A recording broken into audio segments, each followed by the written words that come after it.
கர்த்தரும் அருமை ரட்சகருமான இயேசு கிறிஸ்துவின் திருநாமத்தில் உங்கள் எல்லாருடைய நண்பின் நல்வாழ்த்துதல். இந்த புதிய நாளில கூட கர்த்தராகிய தேவன் நமக்காக கொடுக்கும் வேத வாக்கியம் என்னவென்றால், ஏசாயா 59 அதிகாரம் 11 வசனம்.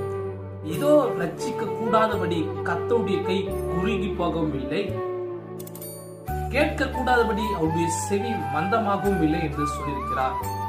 இதோ இந்த சத்தத்தை கேட்டுக் கொடுக்கிற அன்பின் சகோதர சகோதரிகளே, நீங்க கூட கர்த்தருடைய சமூகத்தில் அநேக டைம் காத்திருந்து கர்த்தருடைய ரட்சிப்பு வராம, ரட்சிப்புக்கு ஏதுவான அற்புதங்கள் உங்கள் வாழ்க்கையில நடக்காம சோர்ந்து போனீங்களா? உங்களுக்காக தான் வார்த்தை சொல்லியிருக்கிறார். அது மட்டும் இல்லாமல் கர்த்தருடைய சமூகத்தில் அநேக விண்ணப்பத்தை வைத்து உங்கள் விண்ணப்பத்துக்கு தேவன் பதில் தரலையா? இது உங்களுக்காக தான் வார்த்தை சொல்லியிருக்கிறார். ஏன் அவளால் ரட்சிக்க முடியல? ஏன் அவர் உங்கள் விண்ணப்பத்துக்கு பதில் தர முடியல என்றால், உடைய பாவமே அவருக்கு எதிராக இருக்குது. நீங்கள் செய்கிற பாவங்களுக்கு தக்கதாக தேவன் உங்களுக்கு அற்புதம் செய்ய முடியவில்லை.